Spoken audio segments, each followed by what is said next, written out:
ও যদি বেশি রেগে যায়, বোর চেহারার দিকে তাকে বলবেন আসসালামু আলাইকুম, আরেকটু বকা দেন, আসসালামু আলাইকুম, আরেকটু রাখেন, আপনি রাখতেছেন, আমার বেশি ভালো লাগতেছে, এত করে শাসন আমাকে কেউ করে নাই, তো এত কঠিন কথা কেউ বলে নাই, আপনার প্রত্যেকটা কথা তো আমার কাছে ফুলের মতো লাগতেছে, আসসালামু আলাইকুম, আপনার উপর শান্তি বসে থাক, আপনি যেন আমাকে সারা জীবন এরকম রাগ দেখাইতে পারেন।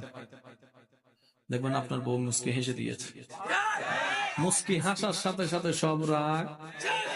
আর যারা স্বামীরা আছেন, অনুরোধ করে বলি, স্ত্রীদেরকে খুশি করা আহামরি বেশি কিছু না। ওনাকে যে হীরার আংটি গয়না দিতে হবে বিষয়টা তা নয়।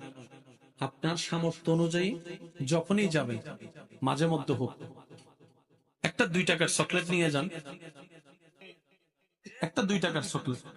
এই 2 টাকার চকলেট যদি আপনি ভালোবেসে দিতে পারেন, দেখবেন উনি 2 কোটি চাওয়া বা টাকা, 2 কোটি টাকার সম্পদের চাইতেও বেশি জিনিস পেয়েছে, মনে খুশি হবে। স্বামীরা ইনশাল্লাহ কাজটা করতে পারবে। এমনি 10 বছর বাঁচা, প্রেম নিয়ে 1 বছর বাঁচা, সুবহানাল্লাহ বলে না।